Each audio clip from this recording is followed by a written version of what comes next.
Sorry for the delay. From the very beginning of this Congress, as House Democrats, we have repeatedly made clear that we are ready, we are willing, we are able to find bipartisan common ground with our Republican colleagues on any issue, whenever and wherever possible, in order to solve problems for hardworking American taxpayers and deliver real results for everyday Americans. Throughout this Congress, we have repeatedly done just that. Same period of time, we've made clear that we will push back against MAGA extremism whenever necessary. We will push back against MAGA extremism with respect to their efforts to criminalize abortion care. House Democrats will always defend a woman's freedom to make her own reproductive health care decisions, and that includes birth control and IVF. House Democrats will push back against Republican extremism when it comes to their efforts to end Social Security and Medicare as we know it. We believe in protecting and strengthening Social Security and Medicare. House Democrats will continue to push back against the extreme MAGA Republican effort to decimate the progress that we made in combating the climate crisis through the Inflation Reduction Act. But we are ready, we are willing, we are able at all times to find bipartisan common ground with our Republican colleagues. We are prepared to do that with respect to reaching a spending agreement under the same terms that were agreed upon in connection with the Bipartisan Fiscal Responsibility Act. That means a top-line spending number of $1681, not a penny less. We are prepared to move forward with an enlightened farm bill, but that, of course, requires extreme MAGA Republicans to walk away from their effort to cut nutritional assistance for children and veterans by $30 billion, the largest proposed cut in 3 decades. We are prepared to find common ground in a bipartisan way with respect to the National Defense Authorization Act. But that will require extreme MAGA Republicans to walk away from any effort that they may try to inject into what is now a bipartisan agreement that came out of the Armed Services Committee by a vote of 57-1 and should be kept bipartisan. And if that in fact is the case, we can move on this legislation in a bipartisan way and get it out of the House in the next week or two. Our concern is that the extreme MAGA Republicans may try to jam their reckless right-wing ideology down the throats of the American people, criminalize abortion care, or restrict the ability of women in uniform to make their own reproductive health care decisions. If they go down that road again, that will be a futile exercise when it comes to actually a legislative result. So there's some items that are in front of us that we are prepared to work through in partnership with our Republican colleagues, but it requires traditional Republicans to walk away from the Marjorie Taylor Greens of the world and get serious about doing the business of the American people. Questions?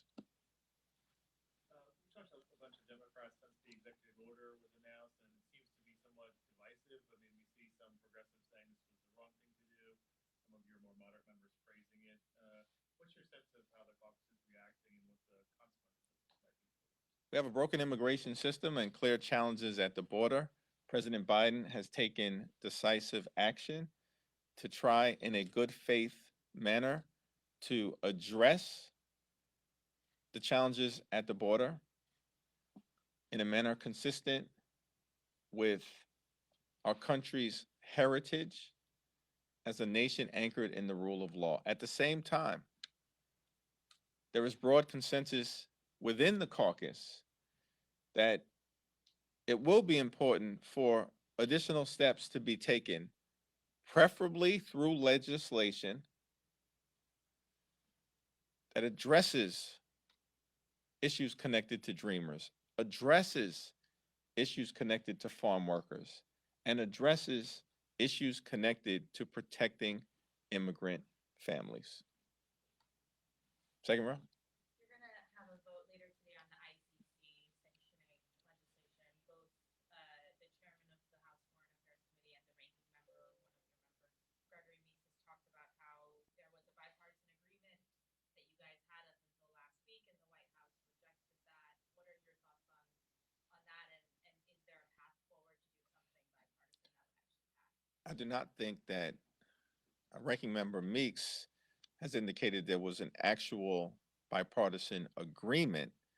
There were certainly bipartisan conversations that were serious in nature to try to get to a place where, with one voice, Democrats and Republicans can confront what most of us believe was a wrong-headed decision by the ICC with respect to the state of Israel. And there's still an opportunity to try to find bipartisan common ground and actually legislate, as opposed to moving a partisan bill through the House that we all know is dead on arrival in the United States Senate. Senator Cardin, who's a well-respected voice and champion of the special relationship between the United States and Israel, has legislation with respect to the ICC that I think could draw bipartisan support. That's one of several options that we can continue to pursue. We are ready to engage in a continued bipartisan exploration of how to address what many of us believe is a runaway ICC in a manner consistent with the views of the Biden administration that also protect our efforts at diplomacy throughout the world, particularly with our Western allies in Europe. Would that include sanctions? Would you support a bill that would include sanctions? The version that will be before the House of Representatives is not a version that I can support. Speaker Mike Johnson laid out his plan to go after the DOJ, what he calls weaponization of the DOJ against President Trump, and he wants to use everything from oversight to appropriations to even legislative bills to go after the DOJ. Your thoughts on that, and should the Speaker be playing that role for Congress as well? Well, the Speaker has a role to play with respect to his extreme MAGA Republican conference. Let me speak to the general issue as it relates to the effort to create a political advantage for the extreme MAGA Republicans by trying to raise this issue of so-called weaponization. They have a select committee on weaponization. It has been a complete and spectacular failure. And so there's no reason for any of us on the Democratic side to believe that, based on the fact that the former president, who went through a judicial process just like any other American, and at the end of that process, which lasted for 5 weeks, you had 12 jurors come to a unanimous conclusion that the former president was guilty of 34 felonies, and that somehow is indication of weaponization, when that was a state prosecution that had nothing to do with President Biden or the Department of Justice. The American people understand that we need more common sense and less chaos in Washington, D.C. House Democrats are the common sense caucus. House Republicans are the chaos caucus. President Joe Biden is a common sense leader. Donald Trump is a chaos agent. Anything that Donald Trump touches turns into chaos. 4 years of chaos in Washington, D.C. with Donald Trump as president. A lifetime of chaos in New York City with Donald Trump as a resident. Atlantic City turned into chaos. Who can bankrupt a casino? I thought the House always wins. Chaos in Atlantic City. Chaos on the Supreme Court. Donald Trump makes 3 appointments, and Roe v. Wade falls after 49 years. A woman's freedom to make her own reproductive health care decisions, gone. Donald Trump touches the Supreme Court, nothing but chaos. And of course, when it comes to Trump University, chaos. Hardworking Americans robbed of their hard-earned money. Joe Biden is a common sense leader. Donald Trump is a chaos agent. Everything he touches results in chaos. So as far as I can tell, that's the big lesson that comes out of the jury's decision to find Donald Trump guilty on 34 felony counts. The side is pretty quiet here. I usually try to alternate. Okay, all right. Back to Israel for a moment, Mr. Leader.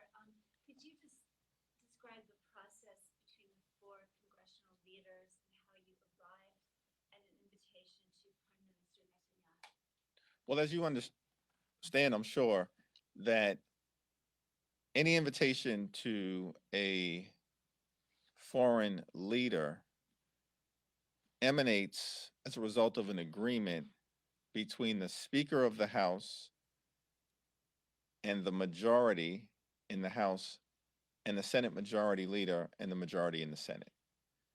And so that process took place in the context of the invitation to the head of state of the State of Israel, a Democratic ally.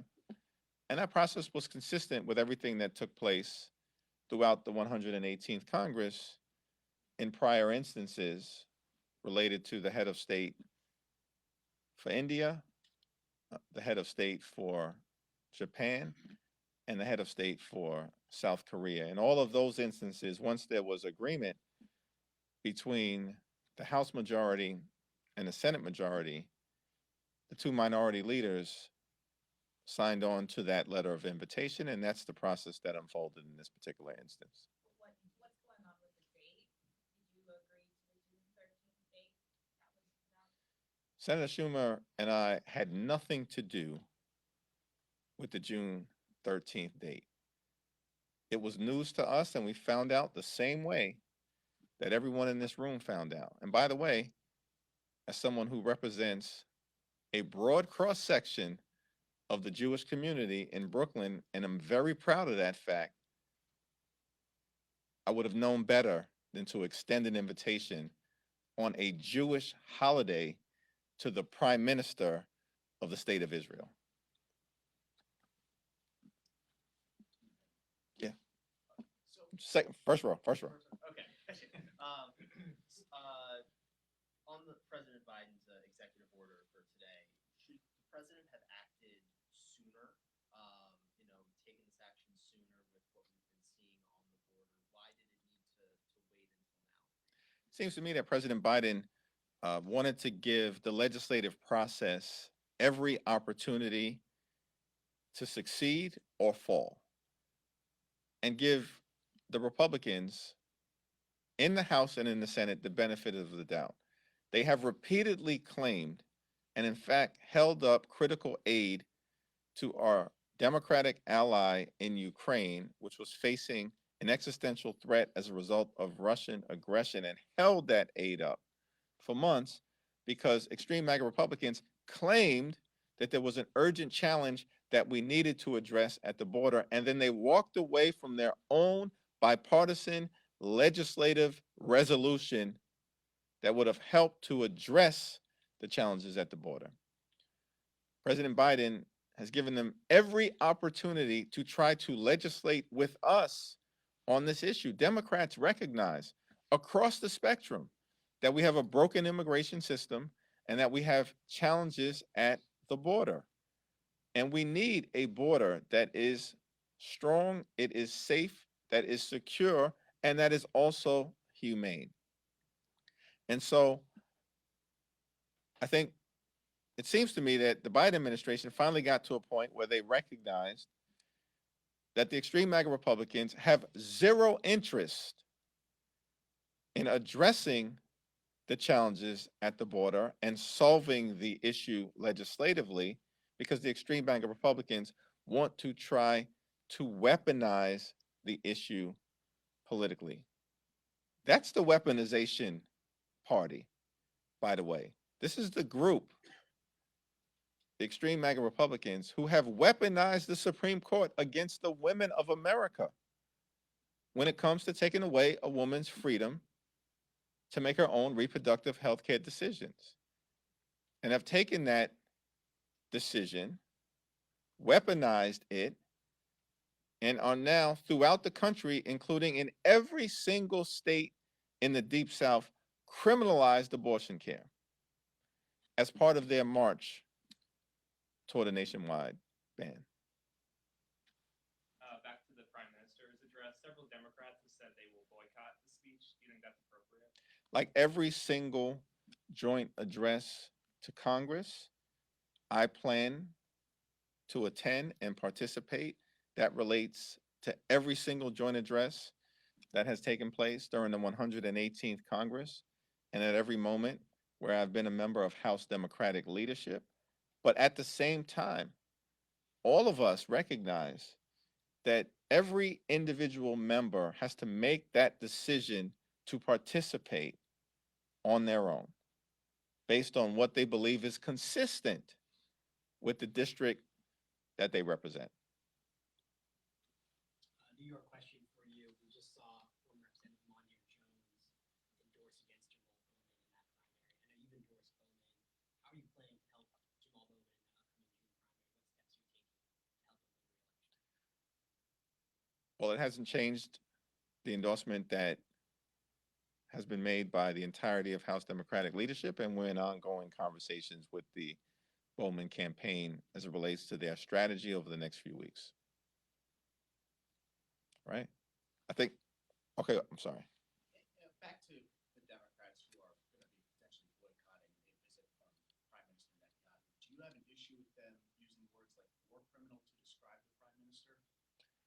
My views of the special relationship between the United States and Israel have been clear, and my views as it relates to what needs to happen moving forward to bring about a just and lasting peace between Israel and the Palestinian people are clear, which involves decisively defeating Hamas, bringing all the hostages home, surging humanitarian assistance into Gaza immediately and consistently, and having a comprehensive plan to reconstruct Gaza and surge economic development assistance into the West Bank as part of an effort to get to a better place for everyone in the region, centered around the relationship between Israel and the Palestinian people. Last two questions. Back to New York, the White House released a memo this morning with the executive order saying that Tom Swazi's campaign, it suggested as if it was a template for immigration politics as it pertains to Democratic members, Democratic incumbents running this year. Do you agree with that assessment? Chair Andy Costa of the New Dem said that it's something that purple districts can run on. Do you agree that Tom Swazi's playbook, the way that he handled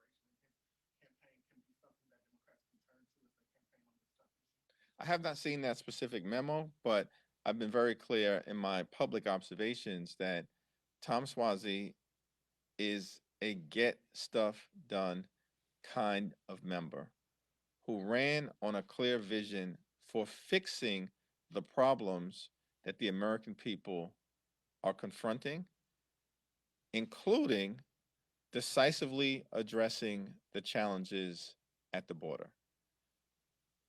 Tom Swazi won decisively in a district that had experienced a string of Republican successes.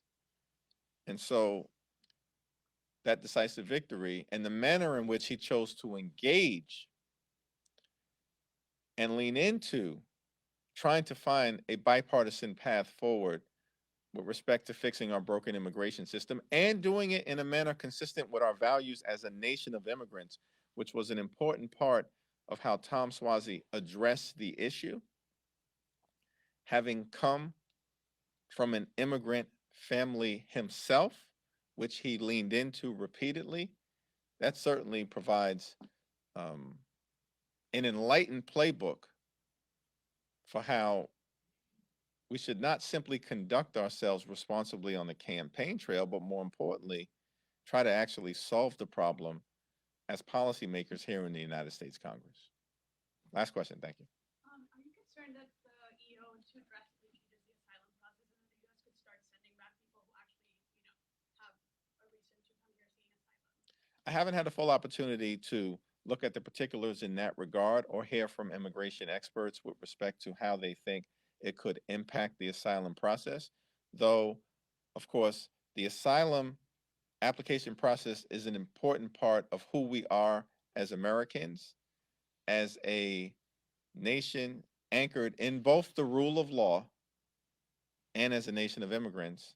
And I think as we evaluate what the legislative opportunities will be moving forward, those are two values that we should continue to hold close to as part of our effort to reach a bipartisan agreement at some point when our traditional Republicans decide to stop politicizing the issue and join with us to solve the issue for the American people.